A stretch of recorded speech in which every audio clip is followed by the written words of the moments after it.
Hi, ഇന്ന് നമുക്ക് വളരെ ഈസി ആയിട്ട് ഒരു എഗ് റൈസ് എങ്ങനെ ഉണ്ടാക്കാൻ നോക്കിയാലോ. എഗ് റൈസ് ഉണ്ടാക്കാനേ നമുക്ക് ആവശ്യമുള്ള സാധനങ്ങൾ എന്താണെന്ന് നോക്കാം. ആദ്യം ഇത് ഒരു വലിയ സവോള, ഒരു സവോളയുടെ പകുതി, അങ്ങനെ ഒരു 1.5 സവോള എടുത്തിട്ടുണ്ട് കേട്ടോ. നല്ല കനം കുറച്ച് അരിയാം. പിന്നെ 2 പച്ചമുളക് നമ്മുടെയൊക്കെ ആവശ്യത്തിന് എരിവിനനുസരിച്ച് എടുക്കാം.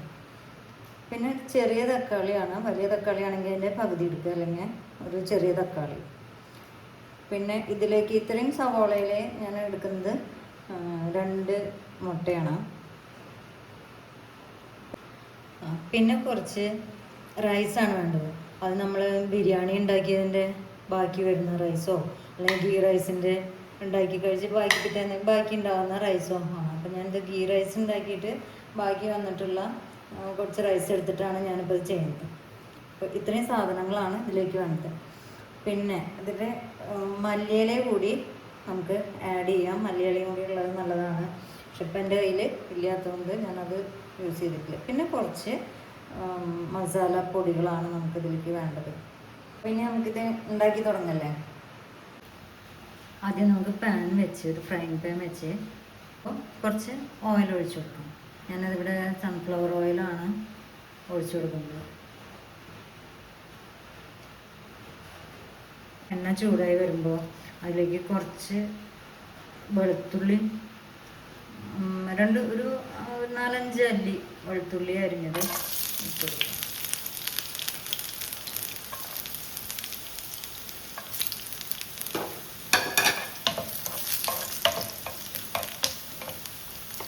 അതൊന്ന് മൂത്ത് വരുമ്പോൾ അതിലേക്ക് അരിഞ്ഞു വെച്ചിട്ടുള്ള സവോള ഇട്ട് കൊടുക്കാം. സവോളയും പച്ചമുളകും ഒരുമിച്ച് കേട്ടോ.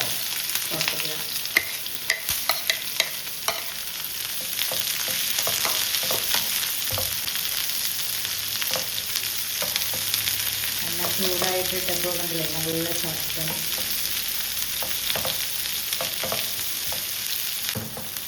ഈ സവോള അധികം വാട്ടി നല്ല കുഴമ്പ് പോലെ ആക്കേണ്ട ആവശ്യമില്ല കേട്ടോ.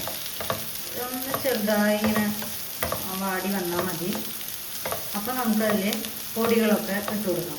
ഇനി ഇതിലേക്ക് കുറച്ച് മഞ്ഞൾപ്പൊടി ഇട്ട് കൊടുക്കാം.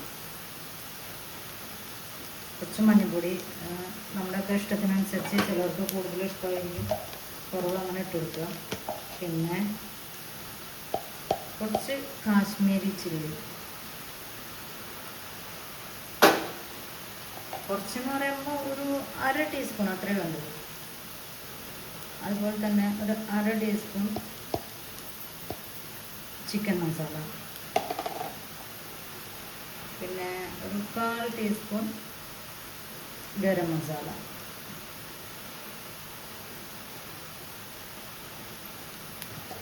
എല്ലാം ഇട്ട് ഒന്ന് ഇളക്കുക.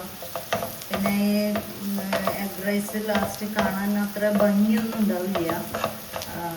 കാരണം ഇതിലിടുന്ന മസാലകളുടെയും ഒക്കെ നിറം കൂടി പിടിച്ചിട്ട് മസാലയൊക്കെ ഒന്ന് കുറച്ചാൽ നല്ല ഭംഗിയിലിരിക്കും. നല്ല ടേസ്റ്റായിരിക്കും.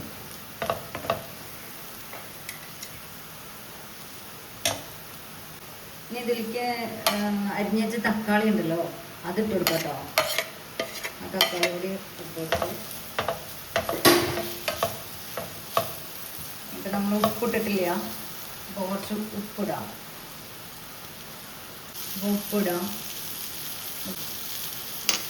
ഉപ്പ് ഇത്തിരി മുന്നേ നിൽക്കുന്നതാണ് ഇതിന് റൈസ് കൂടി ആഡ് ചെയ്യുമ്പോൾ ടേസ്റ്റി ആവുന്നത്. ഓക്കെ, അപ്പോൾ ഇത് തക്കാളി വാടാനൊന്നും വേവിക്കേണ്ട ആവശ്യമില്ല. ഇപ്പോൾ 2 എഗ്ഗ് ഇതിൽ പൊട്ടിച്ചൊഴിച്ചിട്ടുണ്ട്. ഞാൻ ഇളക്കി കൊടുക്കുക. ഇളക്കി നമ്മൾ സാധാരണ പൊരിച്ചെടുക്കുന്ന പോലെ പൊരിച്ചെടുക്കണം.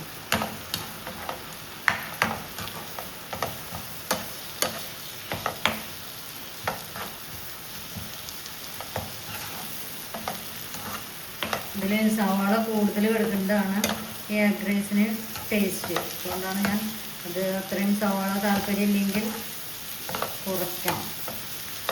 എനിക്കിത് ഇങ്ങനെ കൂടുതൽ സവാള ഇട്ടിട്ട് കഴിക്കുന്നതാണ് ഇഷ്ടം. പിന്നെ അതാണ് ഒന്നുകൂടെ ടേസ്റ്റി ആയിട്ട് എനിക്ക് തോന്നിയിട്ടുള്ളത്.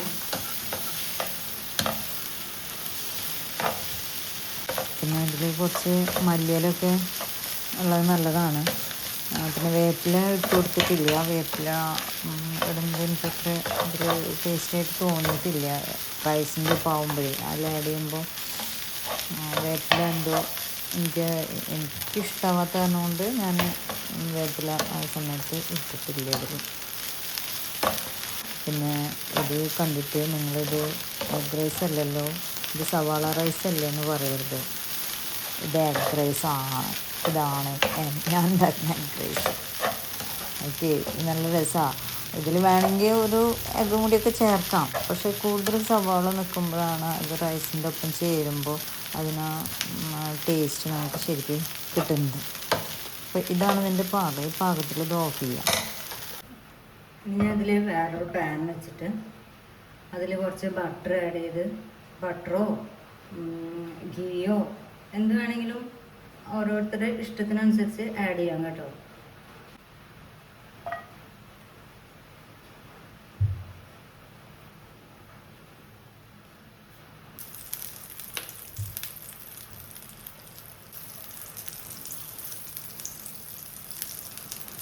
ഇത് മെൽറ്റായി വന്നിട്ടുണ്ടെങ്കിൽ നമുക്ക് റൈസ് ഇട്ട് കൊടുക്കാം കേട്ടോ. അതിൽ റൈസ് ഇട്ട് കൊടുത്തിട്ടുണ്ട്. അതിൽ നിന്ന് സെറ്റായി വരുമ്പോൾ നമുക്ക് അതിൽ എഗ്ഗും കൂടി റെഡിയാക്കി വെച്ചിട്ടുള്ള എഗ്ഗും കൂടി ഇടാം. ഇത് ഈ റൈസിൻ്റെ ഒക്കെ ആയ കാരണം കൊണ്ടാണ് അതിനത്ര റൈസിനത്ര നിറമില്ലാത്തത്. ഞാൻ ഉണ്ടാക്കി വെച്ചതിൻ്റെ ബാക്കി റൈസാണ്, അതുകൊണ്ട് ഭംഗി ഇത്തിരി കുറവാണ്. ഇപ്പോൾ റൈസ് ചൂടായി നമ്മൾ ബട്ടറൊക്കെ ഇട്ട് മെൽറ്റാക്കി അതിൽ റൈസ് ഇട്ട് റൈസ് ഏകദേശം ഓഫ് ചെയ്തിട്ടുണ്ട്. ഇനി ഇതിലേക്ക് നമ്മൾ നേരത്തെ ഉണ്ടാക്കി വെച്ചിട്ടുള്ള എഗ്ഗ് ഉണ്ടല്ലോ, ഈ കൂട്ടത്തിൽ ആഡ് ചെയ്ത് കൊടുക്കാം.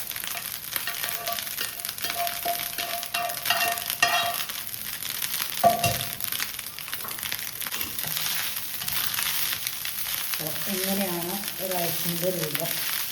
ഞാൻ പറഞ്ഞത് കാണാൻ അത്ര ഭംഗി ഉണ്ടാവില്ല, എന്നാലും എന്നല്ല, പക്ഷേ നല്ല ടേസ്റ്റിയാണ്. കുട്ടികൾക്കൊക്കെ സ്കൂളിലേക്ക് കൊടുത്തയക്കാനും ഒക്കെ നല്ല സാധനം. ഇതാർക്കും പെട്ടെന്ന് ഉണ്ടാക്കാം. കുറച്ച് റൈസ് ബാക്കി വരുമ്പോൾ ചെയ്യാൻ പറ്റിയ ഈസി ആയിട്ടുള്ള ഒരു ഡിഷാണിത്. അപ്പോൾ എല്ലാവരും ഇതൊന്ന് ട്രൈ ചെയ്ത് നോക്കണം കേട്ടോ. പിന്നെ എൻ്റെ ചാനൽ സബ്സ്ക്രൈബ് ചെയ്യാൻ മറക്കരുത്. വീഡിയോ കണ്ട് ഇഷ്ടമായി എല്ലാവരും ലൈക്ക് ചെയ്യണം, ഷെയർ ചെയ്യണം, കമൻറ്റ് ചെയ്യണം.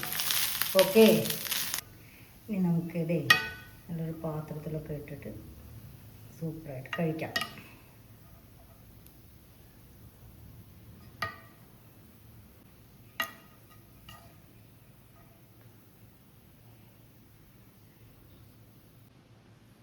അപ്പോൾ ഉണ്ടാക്കാൻ മനസ്സിലായില്ലേ? ഇനി എല്ലാവരും ഇതൊന്നും ഉണ്ടാക്കി നോക്കൂട്ടോ. വളരെ ഈസിയാണ് ഈ എഗ് റൈസ്. പിന്നെ അതിൽ കുറച്ച് മല്ലിയിലയും കൂടി ആഡ് ചെയ്താൽ ഒന്നുകൂടിയും ടേസ്റ്റിയാണ്. അപ്പം എൻ്റെ കയ്യിൽ ഇല്ലാത്തതുകൊണ്ട് ഞാനത് ഇട്ടില്ല. വേപ്പില കൂടുതൽ ഇടുന്നത് അത്ര ഇതിന് ടേസ്റ്റ് അല്ല, അതുകൊണ്ടാണ് ഞാൻ വേപ്പില ഇടാൻ തരുന്നത്. ഇത് ജസ്റ്റ് ഗാർണിഷ് ചെയ്യാൻ വെച്ചെന്നേ ഉള്ളൂ. ഓക്കെ.